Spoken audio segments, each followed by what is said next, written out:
Hello student, आज हम बात करने वाले हैं चैप्टर संबंध एवं फलन के बारे में, जिसके प्रश्नावली 1.1 के बारे में हम आज बात करने वाले हैं। लेकिन उससे पहले हमारे चैनल यूट्यूब स्टडी को सब्सक्राइब जरूर करें। तो चलिए आज का क्वेश्चन स्टार्ट करते हैं। प्रश्न 3 वो है, तो हमारा आज का प्रश्न है प्रश्न नंबर 3 वो है, जांच कीजिए कि क्या समुच्चय 1 2 3 4 5 6 में आर जो संबंध है ए बी संबंध बी इजकल टू a+1 द्वारा परिभाषित संबंध आर स्वतुल्य सममित या संक्रामक है या नहीं। इसमें जांच करना है कि यह स्वतुल्य सममित या संक्रामक है नहीं। तो देखिए, सबसे स्टार्ट करते हैं। सॉल्यूशन इसका वो है, तो हमारा ये दिया है, ए दिया है 1 2 3 4, हमारा समुच्चय दे दिया है 1 2 3 4 5 6 तथा संबंध दे दिया है a b b is equal to a+1। तो अब हमें करना क्या है, देखो ये समुच्चय में क्या करना है कि यहाँ पे 1 और 2 और 3 रखेंगे एक ही जगह। तो अगर हम, आपको पता है स्वतुल्य, आपको पता है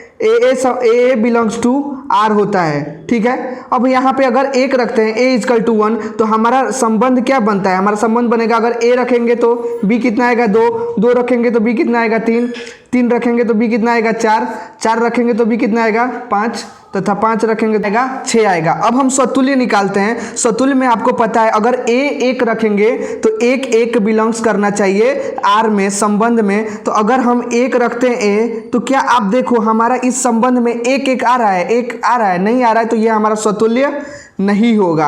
अब निकालते हैं हम सममित। कैसे निकलेगा सममित के लिए आपको पता है क्या करना होता है, ए जो है ए और बी अगर बिलोंग्स कर रहा है संबंध में आर में, तो बी और ए भी बिलोंग्स करना चाहिए आर को। तो अब देखो, अगर ए की जगह 1 रखेंगे, 1 और 2 रखते हैं, बी और 2 लेते हैं, अगर ए 1 लेते हैं बी 2 लेते हैं, तो क्या ये कर रहा है संबंध में आ रहा है। अगर बी, अब इसको चेंज कर देंगे, 2 और 1 हो जाएगा, ये भी तो आना चाहिए रिलेशन में। तो ये देखो 2 1 आ रहा है, नहीं आ रहा, तो ये क्या हो जाएगा सममित, ये भी नहीं होगा। अब निकालेंगे संक्रामक।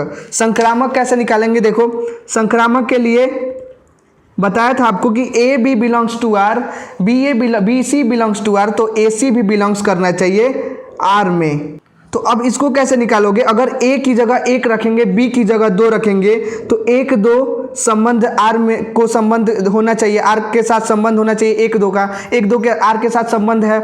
अगर हम यही 2 और 3 सी 3 ले लेते हैं, 2 3 का संबंध आर से है, तो है यहाँ पे 2 3 का संबंध आर से। अब देखेंगे ए और सी भी होना चाहिए, मतलब 1 और 3 का भी संबंध आर से होना चाहिए। तो 1 और 3 का संबंध आर से है, नहीं है, तो ये संक्रामक नहीं हो।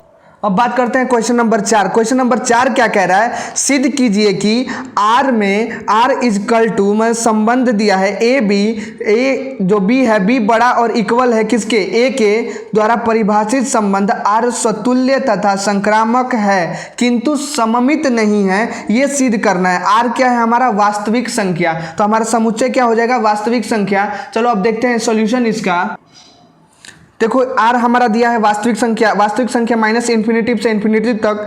आर क्या दिया है, संबंध ए बी जो है बड़ा होना चाहिए ए से या इक्वल होना चाहिए, ये कह रहा है। तो अब अगर स्वतुल्य निकालेंगे, हम स्वतुल्य निकालेंगे भी, तो ए बिलोंग्स करना चाहिए आर में। तो अगर हम ए की जगह -1 रखेंगे, तो ये क्या हो जाएगा, ये भी -1 होगा, ठीक है। तो ये देखो आर में कोई इस संबंध को डिफाइन कर रहा है, परिभाषित कर रहा है कि नहीं। -1 रखेंगे तो -1 या तो बड़ा होना चाहिए या इक्वल होना चाहिए, तो इक्वल है, तो इस चीज को परिभाषित कर रहा है। 2 रखेंगे तो 2 भी इक्वल होगा, या फिर बड़ा होना चाहिए, तो ये इक्वल है, तो इस चीज को भी संबंध के साथ परिभाषित कर रहा है, तो ये हमारा क्या होगा, स्वतुल्य हो जाएगा। अगर हम सममित निकालेंगे तो देखो सममित कैसे निकलेगा। सममित निकालने के लिए ए और बी बिलोंग्स करना चाहिए, परिभाषित करना चाहिए आर को, ए बी बिलोंग्स आर होना चाहिए तथा बी और ए बिलोंग्स करना चाहिए आर को। अगर हम यहाँ पे ए -1 ले लेते हैं और ये ले लेते हैं 2 ले लेते हैं, तो देखो ये देखो -1 2 को क्या कर रहा है, अगर बी 2 ले लेते हैं तो 2 बड़ा है -1 से। अगर इसको चेंज कर देंगे तो ये आर को डिफाइन कर रहा है, लेकिन अगर इसको चेंज करेंगे तो क्या हो जाएगा, 2 और ये हो जाएगा -1। तो ये बताओ -1 क्या 2 से बड़ा है या 2 के बराबर है, तो नहीं है, तो ये बिलोंग्स कर रहा है आर को, नहीं कर रहा, तो क्या हो जाएगा, ये सममित नहीं होगा। और ये यही हमारा प्रश्न में पूछ रहा है कि सममित है या नहीं है। अब हम निकालेंगे संक्रामक। संक्रामक निकालने के लिए पता है आपको क्या होता है, ए बी आर के साथ संबंध होना चाहिए, बी सी का भी आर के साथ संबंध होना चाहिए तथा ए सी का भी आर के साथ संबंध होना चाहिए। तो इसको निकालने के लिए अब हमें क्या करना पड़ेगा, अगर ए की जगह 1 ले लेते हैं, बी की जगह 2 ले लेते हैं, तो 2 जो है बड़ा है 1 से, ठीक है। अगर फिर सी 3 ले लेते हैं तो 2 और 3 बड़ा है 2 से, 3 बड़ा है 2 से। अगर फिर ए और सी लेते हैं, मतलब कि 1 और 3 लेते हैं, तो आप देखो क्या 3 1 से बड़ा है या इक्वल होना चाहिए, तो हाँ बड़ा है, तो ये क्या हो जाएगा, ये हमारा संक्रामक हो जाएगा। तो ये संक्रामक हो गया, तो आपका क्या हो गया, ये प्रश्न में पूछ रहा है कि ये सममित, तो आप यहाँ पे क्या लिखोगे, अतः इस प्रश्न में स्वतुल्य है, संक्रामक है तथा सममित नहीं। 5वां प्रश्न है, जांच कीजिए कि क्या R में R इक्वल टू संबंध ए बी जो है बी क्यू बड़ा हो या इक्वल हो ए से द्वारा परिभाषित संबंध स्वतुल्य, सममित अथवा संक्रामक है या नहीं। मतलब ये सिद्ध करना है कि ये है स्वतुल्य, सममित या संक्रामक है या नहीं। तो चलिए प्रश्न का सॉल्यूशन देखते हैं हम। अब देखो ये हमारा आर दे दिया है वास्तविक संख्या माइनस इन्फिनेटिव से इन्फिनेटिव, और आर क्या संबंध क्या दे दिया है, बी क्यू जो है वो बड़ा और इक्वल होना चाहिए ए के। तो अब देखो स्वतुल्य कैसे निकालेंगे, अगर स्वतुल्य निकालना होगा तो हम क्या करेंगे, आपको पता है कि ए का संबंध आर से होना चाहिए। अगर ए की जगह हम -1 रखेंगे, ए की जगह -1 रखेंगे तो ये कितना हो जाएगा, -1 का क्यू कितना हो जाएगा, ये भी करना चाहिए। तो -1 का क्यू कितना हो जाएगा, -1 होगा। तो ये इक्वल है तो ये स्वतुल्य हो जाएगा। अगर 2 रखते हैं, मान लीजिए 2 रखते हैं, तो 2 का क्यू करेंगे कितना हो जाएगा, इक्वल टू 2 8 हो जाएगा। तो आप ये देखो कि क्या 8 बड़ा है 2 से, तो बड़ा भी है, इक्वल नहीं है लेकिन बड़ा तो है ना। तो ये स्वतुल्य को, ये इस संबंध को डिफाइन कर रहा है, परिभाषित कर रहा है, इसलिए हमारा ये क्या हो जाएगा, स्वतुल्य हो जाएगा। अब देखेंगे सममित निकालने के लिए, सममित निकालने के लिए क्या करना पड़ेगा, एक बी का संबंध आर से होना चाहिए तथा बी ए का भी संबंध आर से होना चाहिए। तो अगर ए की जगह 2 रखेंगे, बी की जगह 3 रखेंगे, तो 3 का क्यू हो जाएगा, इसका संबंध आर से होना चाहिए, तो 2 क्या हो जाएगा, 27 हो जाएगा। तो आप बताओ 27 बड़ा है 2 से, तो इसको परिभाषित कर रहा है। अगर इसका उल्टा कर देते हैं, 3 रख देते हैं और यहाँ पे क्या रख देते हैं, 2 का क्यू रख देते हैं, तो क्या ये डिफाइन कर रहा है आर को, संबंध को डिफाइन कर रहा है। तो ये देखो 3 और ये हो गया 8, तो ये भी क्या कर रहा है, आपका 8 बड़ा है 3 से, इसलिए सममित भी डिफाइन कर रहा है क्या, आर को, सममित भी डिफाइन कर रहा है इस संबंध को। तो क्या हो जाएगा, ये सममित हो जाएगा, ठीक है। अब निकालेंगे संक्रामक। संक्रामक निकालने के लिए क्या करना पड़ेगा आपको, संक्रामक निकालने के लिए ए बी का संबंध होना चाहिए आर से तथा बी सी का संबंध होना चाहिए आर से तथा ए सी का भी संबंध होना चाहिए आर से। ए की जगह 1 रखेंगे तो 2 का क्यू करेंगे, कितना हो जाएगा, 1 और 8, तो 8 बड़ा है 1 से, 2 रखेंगे और 3 रखेंगे तो कितना हो जाएगा, ये 27 हो जाएगा। तो क्या 27 बड़ा है 2 से, तो बड़ा है, इस चीज़ को भी परिभाषित कर रहा है, इस चीज़ को भी परिभाषित कर रहा है। अब 1 और 3 रखेंगे तो 3 का क्यू कितना हो जाएगा, 27 हो जाएगा। तो 27 बड़ा है 1 से, तो इस चीज़ को भी परिभाषित कर रहा है, तो हमारा ये क्या हो जाएगा, संक्रामक हो जाएगा, ठीक है। अब नेक्स्ट क्वेश्चन के बारे में बात करते हैं, वो है, नेक्स्ट क्वेश्चन है क्वेश्चन नंबर 6, सिद्ध कीजिए कि समुच्चय 1 2 3 में R इक्वल टू 1 2 और 2 1 है द्वारा प्रदत्त संबंध R सममित है किंतु न तो स्वतुल्य है और न संक्रामक है। इसमें सममित दिखाना है, इसमें स्वतुल्य संक्रामक नहीं दिखाना है। तो चलिए स्टार्ट करते हैं। तो प्रश्न 6 का सॉल्यूशन देखते हैं। ए का समुच्चय दिया है 1 2 3 और संबंध दिया है 1 2 और 2 1। स्वतुल्य निकालने के लिए इसमें बताना है कि स्वतुल्य है, सममित है, संक्रामक है या नहीं। मतलब कि सममित है इसमें, स्वतुल्य नहीं है, संक्रामक नहीं है, ये दिखाना है। तो अब देखो पहले स्वतुल्य निकालेंगे। ए का संबंध आर से होना चाहिए। अगर एक लेते हैं और तो ये 1 हो जाएगा। क्या देखो संबंध में 1 संबंध में आ रहा है, नहीं आ रहा, तो ये क्या होगा, स्वतुल्य नहीं होगा। अब फिर अगर 2 2 लेते हैं, 2 2 तो 2 2 का संबंध आर से हो रहा है, नहीं हो रहा, तो ये भी नहीं होगा। तो ये क्या हो जाएगा, स्वतुल्य नहीं होगा। अब सममित निकालेंगे। सममित निकालने के लिए क्या होगा, ए बी का संबंध आर से होना चाहिए तथा बी ए का भी संबंध आर से होना चाहिए। तो ए की जगह 1 रखेंगे, बी की जगह 2 रखेंगे, तो 1-2 का संबंध आर से होगा, तो 2-1 का भी संबंध आर से होगा। तो आप हमारे रिलेशन में देखो, संबंध में 1-2 का संबंध आर से है, 2-1 का संबंध आर से है, तो इसमें है तो ये क्या हो जाएगा, सममित हो जाएगा, ये स्वतुल्य नहीं होगा। अब संक्रामक निकालेंगे, संक्रामक निकालने के लिए क्या करेंगे, वही ए बी का संबंध आर से, बी सी का संबंध आर से तथा ए सी का भी संबंध आर से होना चाहिए। तो अब देखो क्या करेंगे, अगर ए की जगह 1 रखेंगे, 1-2 का संबंध आर से होना चाहिए, सी की जगह 3 रखते हैं तो 2-3 का भी संबंध आर से होना चाहिए, और ए सी 1-3 का भी संबंध आर से होना चाहिए। तो आप इस हमारे संबंध में देखो, इस रिलेशन में क्या 1-3 का संबंध आर से परिभाषित कर रहा है, तो नहीं कर रहा, तो क्या होगा, ये संक्रामक नहीं होगा, संक्रामक नहीं होगा। तो ना इसको डिफाइन कर रहा है ना इसको, तो ये संक्रामक नहीं होगा।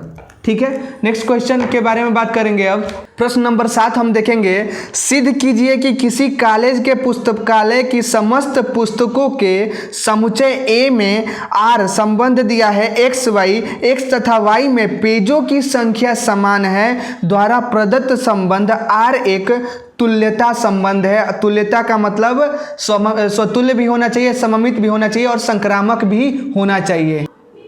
अब देखो ए दिया है, ए में क्या दिया है, पुस्तकालय का समस्त किताब दिया है, और आर में रिले संबंध क्या बता रहा है कि पुस्तकालय के समस्त किताबों के पेजों की संख्या समान है। मतलब कि अब देखो इसमें स्वतुल्य अगर निकालना होगा, स्वतुल्य, तो स्वतुल्य में क्या करना पड़ेगा हमें, एक्स और एक्स का संबंध आर से होना चाहिए। मतलब कि अगर एक्स के पेजों की संख्या जितनी है उतनी ही वाई के पेजों की संख्या। तो अब बताओ एक्स के पेजों की संख्या बराबर होगी एक्स से, अगर एक्स की जगह 1 रखते हैं तो ये भी 1 होगा, तो एक का संबंध आर से होगा या नहीं होगा। इसमें इसमें अगर 1 पेज है, पहले वाले में 1 पेज है, पुस्तकालय के किसी किताब में 1 पेज है, तो इसमें भी 1 पेज है, तो दोनों इक्वल होगा, तो ये स्वतुल्य हो जाएगा। अगर 2 रखते हैं तो 2 भी हो जाएगा, क्यों, क्योंकि दोनों के किताबों, एक्स के भी किताबों की संख्या 2 है और वाई के भी किताबों की संख्या 2 है, तो क्या हो जाएगा, ये स्वतुल्य हो जाएगा। अब सममित निकालने के लिए हमें क्या करना पड़ेगा, एक्स वाई का संबंध आर से होना चाहिए तथा वाई एक्स का भी संबंध हमारा आर से होना चाहिए। तो अगर एक्स में पेजों की संख्या 1 है, वाई में पेजों की संख्या 2 है, 1 बराबर है 2 के, तो इसका संबंध आर से हो रहा है। तो 2 भी, अगर बताओ 1 बराबर होगा अगर 2 से, तो 2 भी तो बराबर होगा 1 से, तो ये अगर y 2 है तो ये भी 1 हो जाएगा, x भी 1 हो जाएगा, तो 2 और 1 का भी संबंध r से होगा, तो ये क्या हो जाएगा, सममित हो जाएगा। अब संक्रामक निकालने के लिए देखना क्या करना पड़ेगा, क्या एक्स वाई का संबंध आर से होना चाहिए, वाई जेड का संबंध आर से होना चाहिए तथा एक्स जेड का भी संबंध आर से होना चाहिए।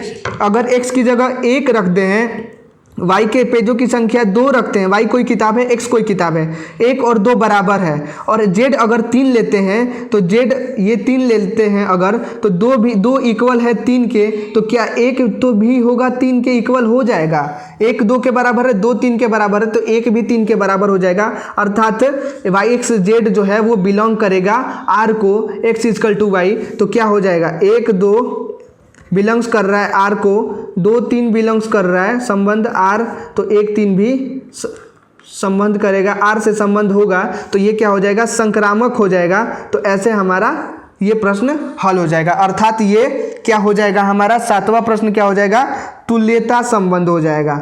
ठीक है, जिसको कहते हैं इक्विवेलेंस रिलेशन। अब देखो प्रश्न है 8 नंबर, वो है सिद्ध कीजिए कि a इजकल टू 1 2 3 4 5 में r is equal to a b, जो कि a माइनस बी मॉड में a माइनस बी सम है, द्वारा प्रदत्त संबंध r एक तुल्यता संबंध है। प्रमाणित कीजिए कि 1 3 5 के सभी अवयव एक दूसरे से संबंधित है और समुच्चय 2 4 के सभी अवयव एक दूसरे से संबंधित है, परंतु 1 3 5 का कोई भी अवयव 2 4 के किसी भी अवयव से संबंधित नहीं है। ये हमें सिद्ध, पहले तुल्यता संबंध हम क्या करेंगे, ये सिद्ध करेंगे तुल्यता, तो वो देखते हैं हम। अब देखो a दिया है 1 2 3 4 5, r क्या दिया है a माइनस बी सम है। तो अब देखो क्या करेंगे, पहले रिलेशन निकाल लेते हैं, संबंध निकाल लेते हैं। संबंध निकालने के लिए क्या करना पड़ेगा, अगर एक क्या होगा, एक रखते हैं, 1 0 2 4 6 8, यही तो सम होता है, तो 1 1 हो जाएगा। यहाँ पे 1 1 माइनस 1 0 सम है। फिर यहाँ पे क्या रखेंगे, 1 3 रखेंगे, फिर क्या रखेंगे, 1 5 रखेंगे, 2 2 हो जाएगा हमारा संबंध। फिर क्या होगा, 2 4 हो जाएगा, फिर 3 1 हो जाएगा। ठीक है, ऐसे ही 3 3 हो जाएगा, 3 5 हो जाएगा। ठीक है, ऐसे करते करते 5 3 और 5 5, ये हो जाएगा हमारा संबंध। अब देखो क्या करना है, समतुल्य निकालने के लिए क्या करना पड़ेगा, हमें ए का संबंध आर को दिखाना पड़ेगा, आर से परिभाषित करना पड़ेगा। अब देखो ए की जगह 1 1 रखते हैं, तो 1 और 1 का संबंध आर से है, अर्थात 1 माइनस 1 रखने पर इस संबंध में 0 आ रहा है। 1 माइनस 1 रखते हैं तो 0 आ रहा है, तो ये क्या है, सम है। तो क्या हो जाएगा, ये हमारा समतुल्य हो जाएगा। अगर 2 2 रखते हैं तो 2 माइनस 2 करेंगे तो क्या हो जाएगा, 0 सम है, तो इसको परिभाषित कर रहा है, तो क्या हो जाएगा हमारा, ये समतुल्य हो जाएगा। अब देखो सममित निकालेंगे। सममित निकालने के लिए क्या करेंगे, ए बी का संबंध आर से होना चाहिए तथा बी ए का संबंध भी आर से होना चाहिए, अर्थात एक की जगह 1 रखते हैं, बी की जगह 3 रखते हैं, तो ए बी का संबंध आर से होना चाहिए। अब देखो ए की जगह 1 रखो, 1 रखो, बी रखो, तो इसको करो तो कितना आ जाएगा, 2 आ जाएगा। मॉड में है तो माइनस हट जाएगा, तो ये 2 क्या है, सम है। अगर फिर मान लो 1 और 5 रख लो, 1 5 रख लेते हो तो क्या हो जाएगा, ये बिलोंग्स कर रहा है आर में, इसको देखना है, तो 1 माइनस 5 करोगे कितना आ जाएगा, 4, तो ये क्या है, हमारा सम है। तो इस चीज को भी डिफाइन कर रहा है, तो आपका क्या हो जाएगा, 1 3 belongs to R, 1 5 belongs to R, तो ये सममित हो जाएगा। ठीक है, अब निकालेंगे संक्रामक। निकालते हैं संक्रामक। तो संक्रामक के लिए क्या करना पड़ेगा, आपको पता है ए बी का संबंध जो है आर से होना चाहिए, बी सी का संबंध आर से होना चाहिए तथा ए सी का भी संबंध आर से होना चाहिए। अर्थात अगर हम इक्वेशन में ए माइनस बी क्या है, हमारा सम है, तो अब अगर हम मान लो ए की जगह क्या लेते हैं, 1, बी की जगह 3 लेते हैं, तो 1 माइनस 3 क्या हो जाएगा, 2 हो जाएगा। तो 2 सम है, तो 1 और 3 क्या कर रहा है, आर को परिभाषित कर रहा है। अब देखो 3 और बी और सी लेंगे, 3 और 5 लेते, तो 3 माइनस 5 अगर करेंगे कितना आ रहा है, 2 आ रहा है, तो ये क्या है, सम है, तो 3 5 भी सम आर के साथ परिभाषित हो रहा है। अगर फिर 1 और क्या करेंगे, 5, ए की जगह 1, तो 1 माइनस 5 अगर करते हैं तो कितना आएगा, 4 आएगा। तो 1 और 5 भी आर के साथ संबंध दिखा रहा है, तो ये हमारा क्या हो जाएगा, ये हमारा संक्रामक हो जाएगा। ठीक है, तो ये तीनों क्या हो जाएगा, ये तुल्यता संबंध हो जाएगा। ये तीनों हमारा सिद्ध हो गया कि यह तुल्यता संबंध है। अब हमारे प्रश्न में क्या कह रहा है कि आपके प्रश्न में ये बोल रहा है कि प्रमाणित कीजिए कि 1 3 5 के सभी अवयव एक दूसरे से संबंधित है। अर्थात अगर हम यहाँ पे 1 3 और 5 लेते हैं तो अब अवयव एक दूसरे से संबंधित है, तो क्या करेंगे, अगर 1 माइनस 1 लेते हैं मॉड में 0 क्या है, ये सम है, इसको परिभाषित कर रहा है। 1 माइनस 3 लेते हैं, 2 आ रहा है, ये क्या है, सम है, इसको भी परिभाषित कर रहा है। 1 माइनस 5 है, 4 आ रहा है, ये भी सम है, तो इसको भी परिभाषित कर रहा है। तो 1 3 5 परिभाषित कर रहा है। अब देखेंगे हम 2 4, तो अगर हम 2 4, अब बोल रहा है 2 4 क्या, 2 4 के सभी अवयव एक दूसरे से संबंधित है, 2 4 लेंगे, तो अब देखो 2 माइनस 4 करेंगे मॉड में तो 2, तो इस संबंध को परिभाषित कर रहा है, तो ये सम हो जाएगा, संबंध को परिभाषित कर रहा है। 4 2 लेंगे तो 2 आ जाएगा, ये भी सम है, इस संबंध को परिभाषित कर रहा है। लेकिन बोल रहा है कि 1 3 5 समुच्चय 1 3 5 अर्थात 1 3 5 तथा 2 4 जो है एक दूसरे से संबंधित नहीं है। तो 1 3 5 2 4 देखेंगे। अब 1 में से 2 घटाओ, 1 माइनस 2 करो, ए मान लो ए 1 हो गया, बी 2 हो गया, 1 माइनस 2 इक्वल टू 1 आ जा रहा है, तो आपका क्या हो गया, एक सम है, नहीं है, ये विषम है, तो ये संबंध को परिभाषित कर रहा है, आर को परिभाषित कर रहा है, नहीं कर रहा। अब 3 और 4 ले लेते हैं, तो 3 और 4 क्या आएगा, 1 आएगा, तो ये क्या हो जाएगा, विषम है, तो इस संबंध को परिभाषित कर रहा है, नहीं कर रहा, ये भी नहीं कर रहा। तो आपका ये प्रूफ हो गया कि 1 3 5 और 2 4 हमारे संबंध को परिभाषित नहीं कर रहा है। ठीक है, अब नेक्स्ट क्वेश्चन के बारे में बात करते हैं, वो है अगला प्रश्न है, सिद्ध कीजिए कि समुच्चय A is equal to x belong to z. X belong क्या है, इंटीजर, 0 से लेके 12 तक है, में दिए गए निम्नलिखित संबंधों R में से प्रत्येक एक तुल्यता संबंध है। ये सिद्ध करना है तुल्यता संबंध। पहला क्या दिया है, R is equal to a b संबंध दिया है, A माइनस बी जो है 4 का एक गुणज है। दूसरा दिया है ए बी जो है A इजकल टू बी है, तो 4 का गुणज है ये A इजकल टू बी। तो देखिए पहला देखते हैं 4 का गुणज वाला, वो है, अब देखो सॉल्यूशन इसका, a दिया है x बिलोंग टू इंटीजर 0 से लेके 12 तक हमें लेना है। अब देखो r क्या दिया है, a माइनस बी 4 का एक गुणज है। तो अब देखो क्या कर, रिलेशन पहले संबंध निकालेंगे। संबंध कैसे निकालेंगे, पहले देखेंगे 0 और 0 लेंगे। क्या 0 0 आपको पता है हर चीज का गुणज होता है, तो 4 का भी गुणज है। अब क्या लेंगे 0 और 4, 0 माइनस 4 करोगे तो कितना आ जाएगा 4, 4 का गुणज है 4, तो 4 का गुणज है। अब क्या लेंगे 0 और 8, ऐसे ही क्या ले लेंगे 0 12 करेंगे, 12 माइनस 0 12 भी 4 का गुणज है। ऐसे ही 1 5 हो जाएगा, फिर क्या हो जाएगा हमारा 1 9 हो जाएगा, फिर हो जाएगा 2 2 हो जाएगा, फिर क्या हो जाएगा 2 और 6 हो जाएगा। तो ये सब हमारा 4 का गुणज है। ऐसे ही करके 12 और 12 जो होगा ये भी 4 का गुणज है। 12 माइनस 12 0 0 भी 4 का गुणज है, आपको पता है। तो अब हम देखेंगे इसका स्वतुल्य निकालेंगे। स्वतुल्य इसको सिद्ध करना है, तो स्वतुल्य निकालने के लिए आपको पता है a का संबंध r से होना चाहिए, अर्थात 0 और 0 का संबंध r से होना चाहिए, अर्थात 0 0 4 का गुणज होना चाहिए। तो आपको दिखा रहा है संबंध में 0 0 4 का गुणज है, तो ये आपको स्वतुल्य को परिभाषित कर रहा है। तो आपका ये क्या हो जाएगा, स्वतुल्य हो जाएगा। सममित निकालने के लिए क्या करेंगे, अब दिखाएंगे।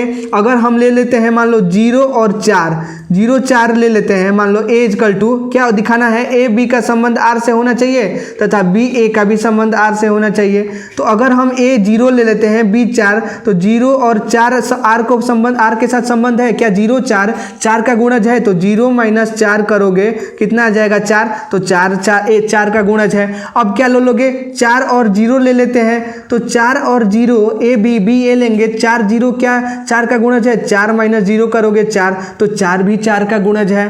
तो ये क्या हो जाएगा, सममित हो जाएगा। ऐसे ही हम ले लेंगे क्या, संक्रामक ले लेंगे। संक्रामक में हम देखेंगे a b का संबंध जो है r के साथ होना चाहिए, b a का संबंध b c का संबंध r से है, तो a c का भी संबंध r से होना चाहिए।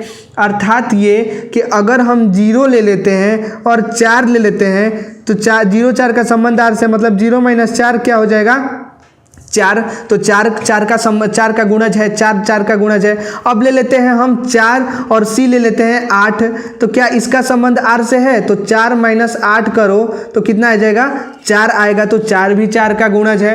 अब क्या लेते हैं 0 और 8 ले लेते हैं, 0 और 8 a और c, a का 0 8 का संबंध r से है, तो 0 माइनस 8 करो तो कितना आ जाएगा 8, तो 8 4 का गुणज है, तो ये 8 4 का गुणज है। तो ये क्या हो जाएगा आपका संक्रामक हो जाएगा। तो यही हमको यहाँ पे सिद्ध करना है। इतना समझ में आ गया। अब नेक्स्ट क्वेश्चन देखते हैं, वो है, नेक्स्ट क्वेश्चन है, ऐसे संबंधों का उदाहरण दीजिए जो सममित हो। पहला है सममित हो परंतु न तो स्वतुल्य हो और न संक्रामक हो। दूसरा संक्रामक हो परंतु न तो स्वतुल्य हो और न सममित हो। तो हम देख लेते हैं ये दोनों देख लेते हैं 10वें का, वो है, देखो अब देखो 10वें का पहले में क्या दिखाना है, सममित हो परंतु न तो स्वतुल्य हो और न संक्रमित हो। तो इसके पहले हमने एक क्वेश्चन कर रखा है, क्वेश्चन नंबर 6 आप देखोगे, मैंने सॉल्यूशन में बताया है कि वो सममित था लेकिन स्वतुल्य और संक्रमित नहीं था। तो मान लो कोई समुच्चय ले लो जो कि 1 2 3 है, और R एक संबंध ले लो जिसमें 1 2 और 2 1 है। तो यही अगर एक उदाहरण देना है, इस सम का उदाहरण देना है, ठीक है। तो ये आप एक एग्जाम्पल ले सकते हो। R इजकल टू 1 2 और 2 1 रखोगे, तो आप बताओ इस स्वतुल्य में a 1 का संबंध r से होना चाहिए, ठीक है। इसमें 1 और 1 का संबंध r से है, नहीं है, तो ये स्वतुल्य नहीं होगा। अब सममित में क्या है, a b का संबंध r से होना चाहिए, ये स्वतुल्य होगा, ये सममित हो जाएगा, ठीक है। तो a b का संबंध r से होना चाहिए तथा b a का भी संबंध r से होना चाहिए। 1 2 का संबंध r से होगा तथा 2 1 का भी संबंध r से, इसमें रिलेशन में हमारा संबंध में दिखा रहा है। तो ये हो जाएगा। संक्रामक में आपको पता है फिर से कि a b का संबंध r से, b c का संबंध r से तथा a c का संबंध r से। अर्थात 1 2 का संबंध आर से होना चाहिए, 2 3 सी अगर 3 लेते हैं 2 3 का भी संबंध आर से होना चाहिए और 1 3 का भी संबंध आर से होना है। तो ये है, ये संबंध हो रहा है इस हमारे रिलेशन में, संबंध में ये संक्रामक परिभाषित हो रहा है। तो नहीं हो रहा तो क्या हो जाएगा, ये संक्रामक नहीं होगा। तो यहाँ पे एग्जाम्पल हमारा ये सिद्ध हो गया कि 1 2 3 संबंध 1 2 और 2 1 लेने से सममित होगा लेकिन स्वतुल्य और संक्रामक नहीं होगा। अब नेक्स्ट बात करते हैं दूसरा इसका। अब दिखाना है हमें दूसरे में संक्रामक हो परंतु न तो स्वतुल्य हो और न सममित हो। तो इसका एग्जाम्पल उदाहरण इसका बताना है। तो अगर हम किसी रिलेशन में मान लो कोई संबंध ले लेते हैं, क्या कोई ले लेते हैं 1 2, फिर क्या लेते हैं 2 3, ठीक है, फिर क्या ले लेते हैं 1 3 तथा कोई 3 5 ले लेते हैं। तो अब देखो क्या इसमें अगर ये उदाहरण ले लेते हैं, आपको पता है कि संक्रामक में ए बी होना चाहिए, a b belongs to R, b c belongs to R तथा a c belongs to R. A 1 हो गया, बी 2 हो गया। अब संक्रामक में देखो ए 1 हो गया, बी 2 हो गया, सी 3 हो गया। तो 1 और 2 जो है वो आर को परिभाषित कर रहा है, 2 और 3 आर को परिभाषित कर रहा है, आर के साथ संबंध दिखा रहा है तथा 1 3 भी आर के साथ दिखा रहा है। तो ये हमारा संक्रामक हो जाएगा। और स्वतुल्य में हमने बताया था 1 और 1 का संबंध आर से होना चाहिए स्वतुल्य में। तो ये देखो स्वतुल्य इस संबंध में 1 1 का संबंध आर से है, नहीं है, ये स्वतुल्य नहीं होगा। अब देखेंगे सममित में क्या होना चाहिए, 1 2 का संबंध आर से तथा 2 1 का भी संबंध आर से। तो आप बताओ 1 2 का संबंध आर से है लेकिन 2 1 का संबंध आर से है, नहीं है, तो ये सममित नहीं होगा, स्वतुल्य भी नहीं होगा, तो संक्रामक होगा। ठीक है, अब नेक्स्ट क्वेश्चन के बारे में बात करते हैं। नेक्स्ट क्वेश्चन है, सिद्ध कीजिए कि किसी समतल में स्थित बिंदुओं के समुच्चय में r is equal to p q बिंदु p की मूल बिंदु से दूरी बिंदु q की मूल बिंदु से दूरी के समान है द्वारा प्रदत्त संबंध r एक तुल्यता संबंध है। पुनः सिद्ध कीजिए कि बिंदु p is not equal to 0 0 से संबंधित सभी बिंदुओं का समुच्चय p से होकर जाने वाले एक ऐसे वृत्त को निरूपित करता है जिसका केंद्र मूल बिंदु पर है। तो चलो इसका सॉल्यूशन देखते हैं। अब देखो इस प्रश्न में क्या बोल रहा है, रिलेशन संबंध है बिंदु P की मूल बिंदु से दूरी Q की मूल बिंदु से दूरी के समान है। अर्थात कोई ये मूल बिंदु है, इससे P की दूरी और तथा Q की दूरी जो है वो समान है। ये हमें क्या करना है, ये रिलेशन संबंध दिया है। तो अब हमको क्या निकालना है, ये कोई मान लो O, ये बिंदु कोई मूल बिंदु मान लो O। तो इसको निकालने के लिए हमें क्या करना पड़ेगा, इसको निकालने के लिए अब हमें तुल्यता संबंध दिखाना है। तो तुल्यता संबंध निकालने के लिए आपको ये दिया है, मतलब रिलेशन में संबंध में दे दिया है कि OP इजकल टू क्या है OQ, ये रिलेशन में संबंध में दे दिया है। तो हमको क्या निकालना है, स्वतुल्य निकालने के लिए क्या करना पड़ेगा, आप मान लो ये OP है तो OP का कोई इस रेखा का कोई मान मान लो x, इस रेखा OQ को कोई रेखा का मान मान लो y। तो स्वतुल्य में हमको दिखाना है A का संबंध R से होना चाहिए। अब देखो OP इजकल टू OQ दिखाना है, मतलब कि x इजकल टू y। तो अब देखो x बिलोंग्स टू R, ये क्या हो जाएगा, स्वतुल्य में ये रेखा जो है इस रेखा के समान है। तो y की जगह हम क्या कर लेंगे, x रख लेंगे। तो इस रेखा, ये रेखा इस रेखा के समान हो जाएगी, तो ये क्या हो जाएगी, स्वतुल्य हो जाएगी। अब सममित निकालने के लिए क्या करना पड़ेगा, सममित निकालने के लिए a b का संबंध r से तथा b a का भी संबंध r से दिखाना पड़ेगा। तो अगर OP इजकल टू OQ है अर्थात x इजकल टू y है, तो y इजकल टू भी तो x होगा, x की जगह 1 रखेंगे, 1 2 के बराबर है तो 2 भी तो 1 के बराबर होगा। तो क्या हो जाएगा आपका, ये अगर यहाँ पे रखोगे तो x y belongs to r, then y x belongs to R के साथ संबंध दिखा रहा है, तो आपका क्या हो जाएगा, ये सममित हो जाएगा। अब संक्रामक दिखाने के लिए क्या करना पड़ेगा, AB का संबंध R से, BC का संबंध R से तथा AC का भी संबंध R से। अगर x y ले ले, तो मान लो कोई यहाँ पे x y लेते हो, x y का संबंध R से। अब एक C लेना है, एक मान लो कोई यहाँ एक और लाइन ले लो, ये कोई है मान लो R ले लो, तो इसको Z मान लो। तो क्या हो जाएगा, x y का संबंध R से तथा y z का संबंध R से, तो x z का भी संबंध आर से। ठीक है, कैसे? अब देखो अगर x, अगर यहाँ पे 1 रखो, 1 2 के बराबर है, 1 जो है वो 2 के बराबर है, 2 3 के बराबर है, तो 1 भी तो 3 के बराबर होगा। तो इसका मतलब क्या, ये आपका क्या हो जाएगा, संक्रामक हो जाएगा। ये 2 3 का संबंध आर से, तो 1 3 का भी संबंध आर से, तो ये हमारा क्या हो जाएगा, संक्रामक। तो ये हमने सिद्ध कर लिया कि ये तुल्यता संबंध है। लेकिन आपके प्रश्न में क्या कह रहा है कि संबंधित सभी बिंदुओं का समुच्चय P से होकर जाने वाली रेखाओं, जाने वाले एक ऐसे वृत्त को निरूपित करता है जिसका केंद्र मूल बिंदु पर है। तो आप बताओ, अगर कोई रेखाखंड है ये P, ये कोई Q है, ये कोई R है या कोई S है, तो इस P से, ये मान लो P है, तो P से जाने वाला जो ये बनेगा वो क्या बनेगा, एक वृत्त तो बनेगा। तो ये क्या बनेगा, एक वृत्त बनेगा। तो ये हमारा इसका P का मूल बिंदु क्या हो जाएगा, यही तो हो जाएगा। तो यही तो हमको प्रूफ करना है, यही तो यहाँ पे दिखा रहा है कि आपका मूल बिंदु P से जाने वाली जो वृत्त बनेगी उसका मूल बिंदु क्या, O होगा। तो ये मूल बिंदु, सबका मूल बिंदु क्या होगा, O होगा। ठीक है, ये समझ में आ गया। अब नेक्स्ट क्वेश्चन आपका मूल बिंदु पूछ रहा है, तो ये P से होकर जाने वाली वृत्त जो बनेगी इसका मूल बिंदु क्या होगा, ये O हो जाएगा। यही हमारे प्रश्न में आखिरी में यही पूछ रहा है, यही वृत्त को निरूपित करता है जिसका केंद्र मूल बिंदु पर है P के। ठीक है, अब नेक्स्ट क्वेश्चन 12 के बारे में बात करते हैं, वो है, अब क्वेश्चन नंबर 12 है, सिद्ध कीजिए कि समस्त त्रिभुजों के समुच्चय A में R = T1 T2 का संबंध T1 T2 के समरूप है द्वारा परिभाषित संबंध R एक तुल्यता संबंध है। भुजाओं 3 4 5 वाले समकोण त्रिभुज T1, भुजाओं 5 12 13 वाले समकोण त्रिभुज T2 तथा भुजाओं 6 8 10 वाले समकोण त्रिभुज T3 पर विचार कीजिए। T1 T2 और T3 में से कौन से त्रिभुज परस्पर संबंधित है। अब देखो हमें क्या करना है, यहाँ पे तुल्यता संबंध दिखाना है जब T1 T2 के समरूप है। तो ये प्रश्न हल करते हैं। अब देखो क्या दिया है, R = T1 T2 तथा T1 T2 के समरूप है, अर्थात T1 = क्या दे दिया है, T2। मान लो ये कोई त्रिभुज है, इसका ये T1 इसका और ये T2 है, तो इसको क्या करना है, ये आपस में क्या है, इक्वल है। तो अब देखो क्या करना है, अगर हम सतुल्य लेते हैं, सतुल्य लेंगे तो हमको क्या दिखना है, A belongs to R। अब T1, तो एक बात बताओ, त्रिभुज, अगर कोई त्रिभुज एक अपने ही जैसा है, मान लो ये T1 है और ये भी T1 है, तो एक अपने जैसा है, तो ये क्या होगा, संबंध होगा, इसका संबंध होगा R से और ये इक्वल होगा। तो T1 क्या होगा, इसका संबंध R से होगा, तो ये सतुल्य होगा। ठीक है, अगर हम सममित ले लेते हैं, मान लो सममित ले लेते हैं तथा क्या लेते हैं, AB का संबंध R से, तो BA का भी संबंध R से होना चाहिए। अर्थात अगर T1 T2 के इक्वल है तो T2 भी तो T1 के इक्वल होगा।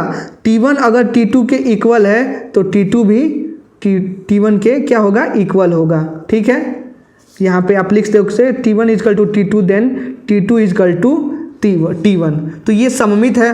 अब संक्रामक अगर लेंगे, संक्रामक में क्या दिखाना है, AB का संबंध R से, BC का संबंध R से तथा AC का भी संबंध R से। अब अगर T1, कोई मान लो ये त्रिभुज T1 है, ये T2 है और ये T3। ठीक है, अगर हम ले लेते हैं T1 जो है T2 के बराबर है, तो T1 T2 का संबंध R से होगा। T2 अगर T3 के इक्वल है, ये T1 = T2 है, तो ये हो जाएगा। तो क्या हो जाएगा, T2 और T3 का संबंध R से होगा। अब बताओ, ये त्रिभुज इक्वल है, ये त्रिभुज इक्वल है, तो ये भी तो इसके इक्वल होगा। अर्थात T1 भी T3 के इक्वल होगा, तो T1 T3 का संबंध R से होगा। ठीक है, अब हमें इस प्रश्न में ये पूछ रहा है, इस 12वें प्रश्न में ये पूछ रहा है कि भुजाओं 3 4 5 वाले समकोण त्रिभुज T1, भुजाओं 5 12 13 वाले समकोण त्रिभुज T2 तथा भुजाओं 6 8 10 वाले समकोण त्रिभुज T3 पर विचार कीजिए। अब इसका संबंध स्थापित करना है, संबंध दिखाना है। तो अब संबंध कैसे निकालेंगे, अब देखो T1 क्या दे दिया है, T1 की भुजाएं क्या दे दिया है, 3 4 5, T2 क्या दे दिया है, 5 12 13 और T3 क्या दे दिया है, 6 8 10। अब इसका संबंध इससे दिखाएंगे अगर, तो T1 / T2 करेंगे तो 3/5, ठीक, 4/12 और 5/13, इन सब का मान क्या आ रहा है, भिन्न आ रहा है। तो ये इसका संबंध T1 T2 का संबंध होगा, नहीं होगा। लेकिन अगर T1 और T3 ले लेते हैं तो 3/6 कितना आ गया, 1/2, 4/8 कितना आ गया, 1/2, 5/10 कितना आ गया, 1/2। तो इसका संबंध क्या दिखा रहा है, इसका संबंध R से ये T1 और T3 का संबंध दिखा रहा है। इसका मान क्या आ रहा है, इक्वल आ रहा है तीनों का, तो T1 और T3 का संबंध होगा। तो अंतिम में लिखोगे T1 तथा T3 का संबंध है।